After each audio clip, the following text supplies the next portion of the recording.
Hello, thank you very much to the Music Therapy Trust for inviting me to be here. It's such a pleasure and an honour to hear about such exciting research and to meet the people behind it.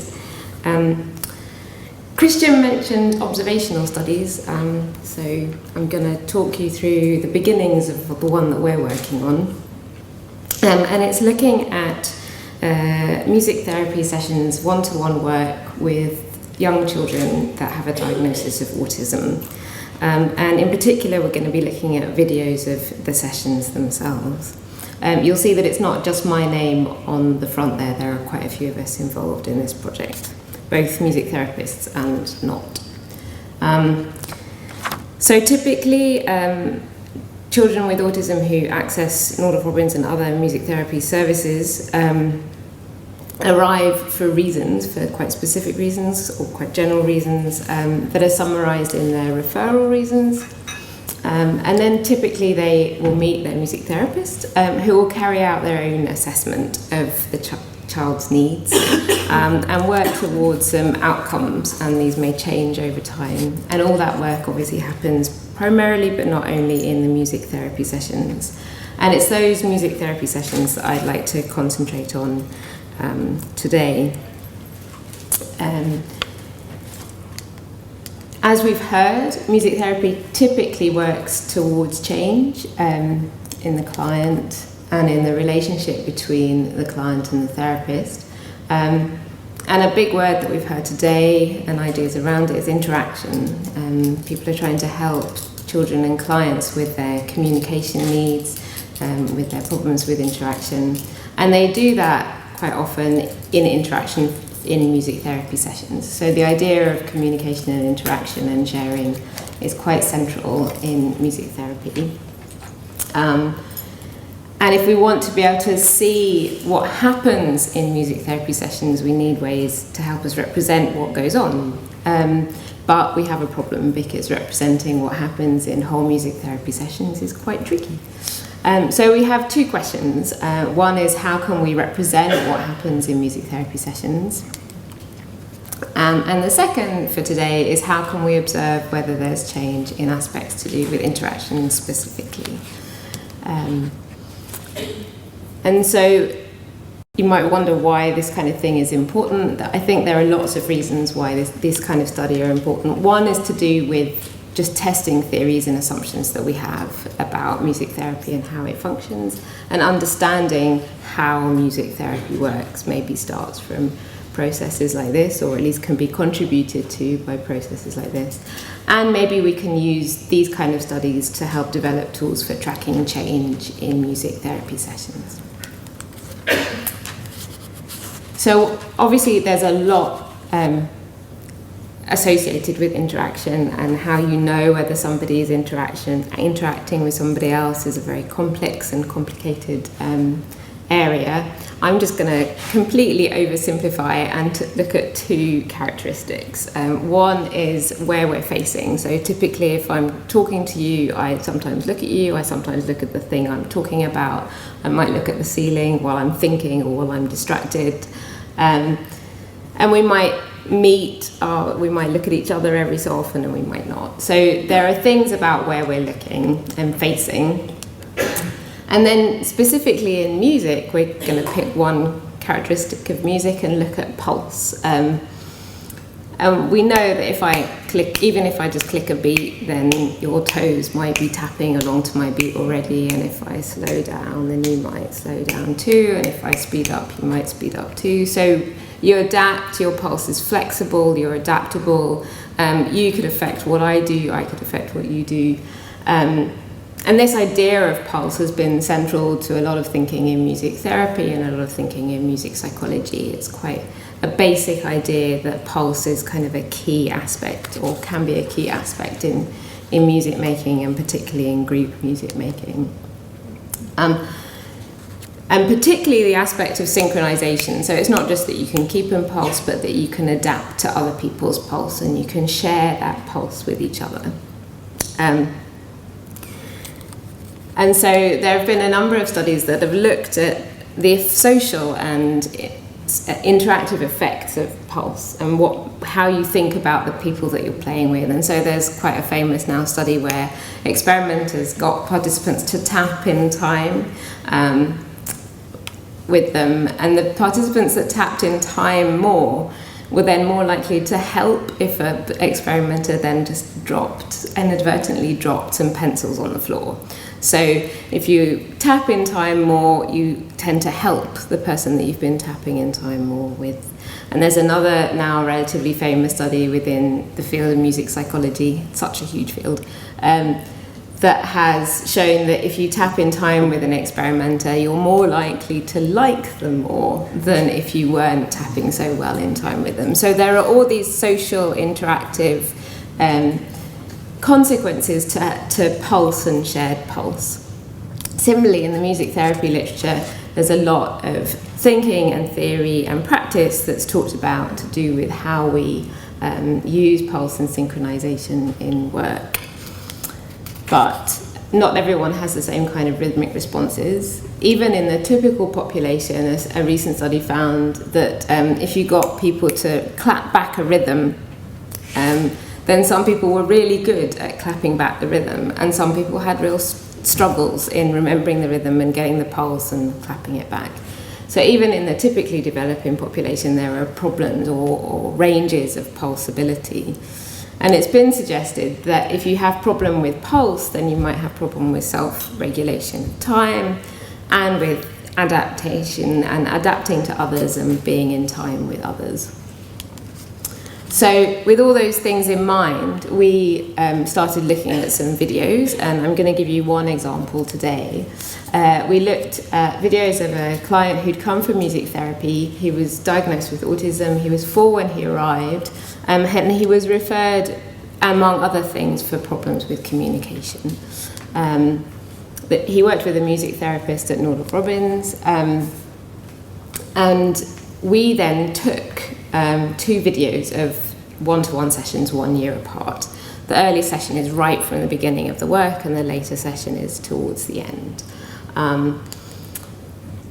And so when we looked at these videos, we have this massive annotation protocol that we try and look at lots of different features. But for today, we looked at different types of pulse, and we try to keep it very simple. So we either had regular pulse, so you can find the beat and you can predict where the next beat is coming, or you can't.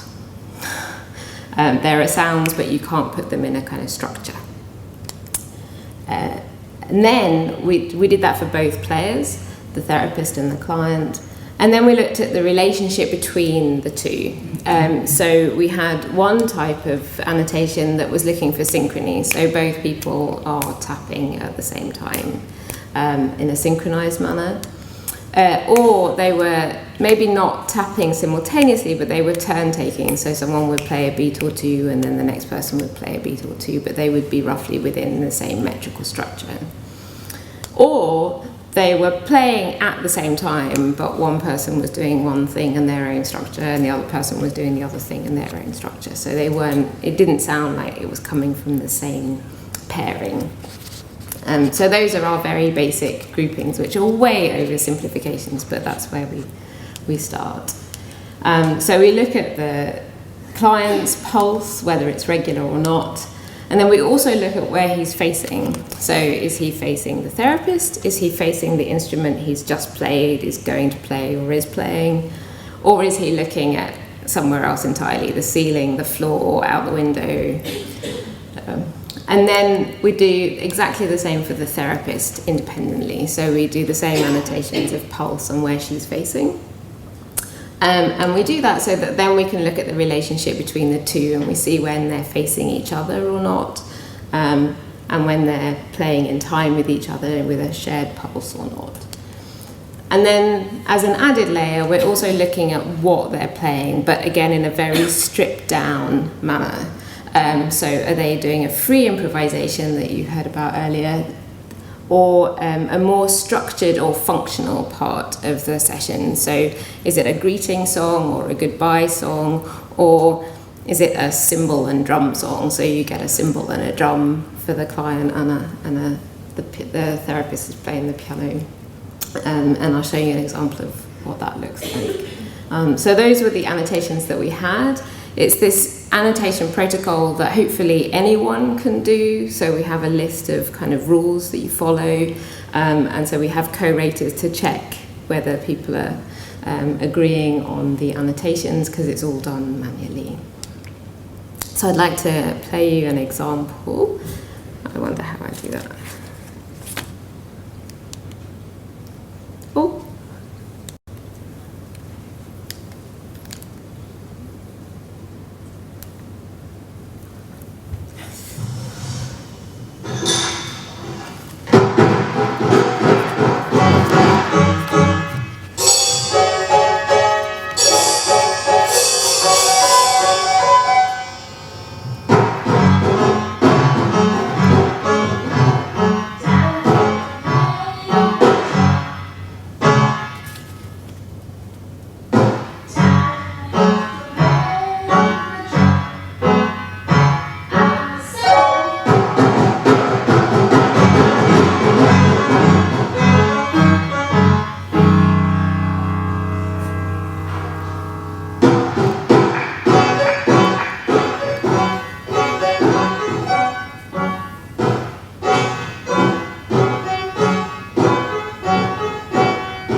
A very short snippet from the later session, and really this is all we have time for today, but it's one of the problems I think with a study like this, where we're looking at whole sessions and we're trying to show you little snippets to be able to compare it to, but that's just to give you a feel of the kind of room we're in and things like that.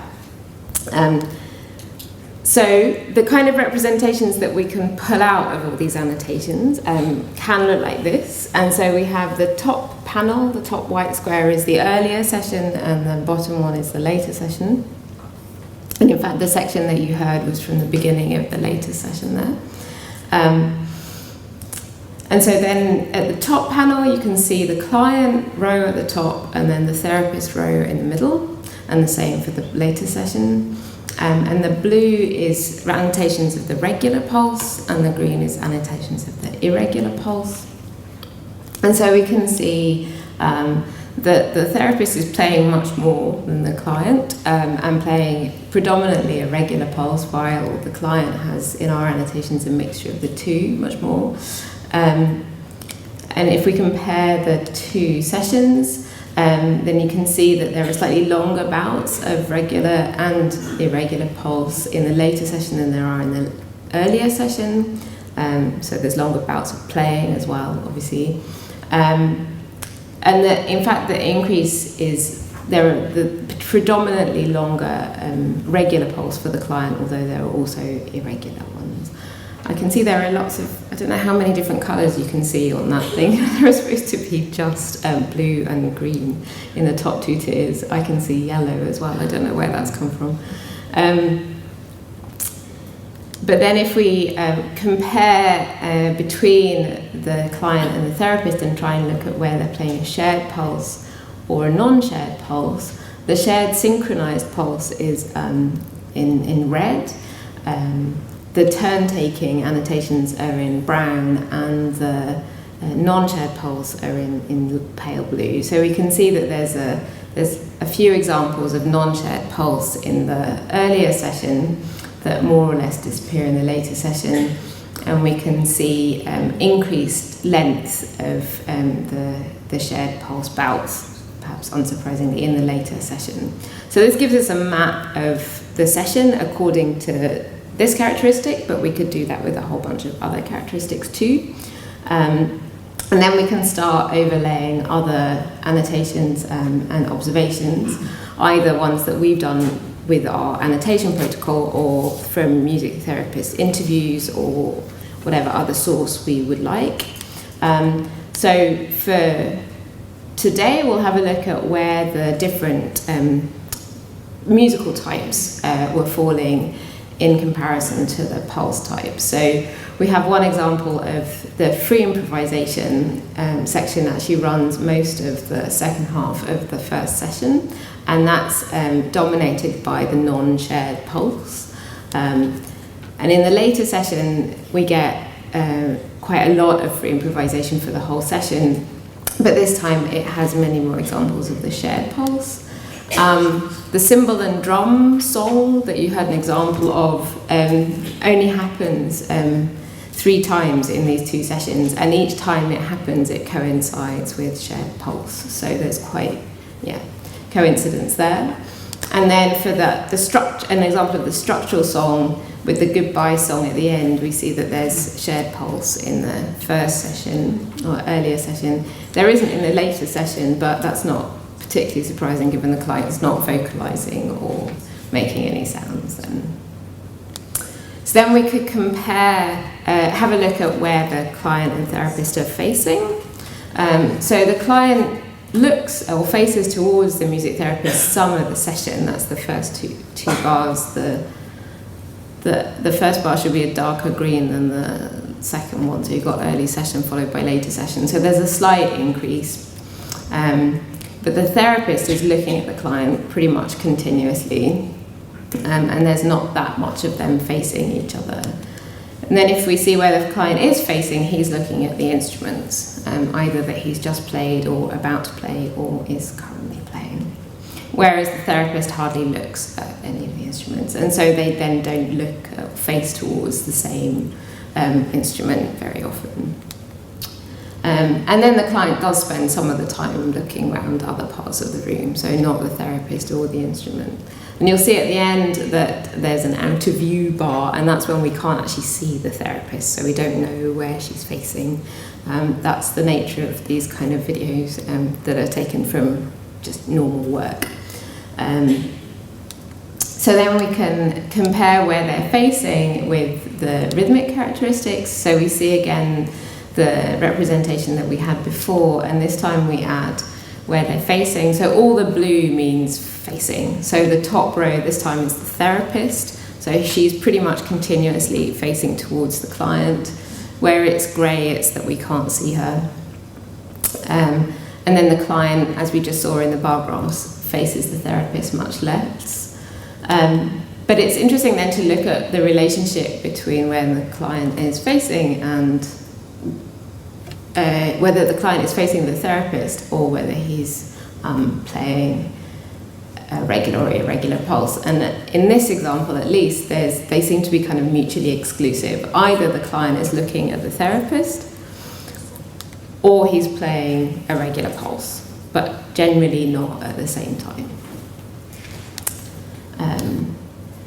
So in comparing these 2 sessions, we saw that there was some change in the patterns and distribution of the client pulse and of the therapist pulse, and that there was a change in the relationship, or a suggestion of the change in the relationship between the client and therapist. You'll notice there's no stats in this study, it's one case study. So, and then we see that some music types seem to co-occur with shared pulse more than others, especially in the earlier session. The free improvisation coincided with the non-shared pulse section, whereas the structured and functional songs did less or not at all. And then in this case, at least, they were either the client was either facing the music therapist or he was playing, but he tended not to do both at the same time. So obviously this isn't the only pair that we want to be looking at, and there's no real expectation that every pair should follow the same kind of patterns or anything like that. We expect to see differences between client-therapist pairs depending on a whole bunch of issues, including the reasons for referral. But we are interested in seeing if there are any very basic similarities, and also where the differences are. And what they're related to. And so we hope that having such representations of music therapy sessions unfolding over time will help us contextualize aspects that are being captured in other ways, like through talking to music therapists about what they think happened in the session, parents' interpretations of what's going on beyond, and maybe outcome measures that we've heard a lot about today. And we hope that maybe this kind of work can help make predictions about what we might expect to change within and beyond the therapy room. That's it.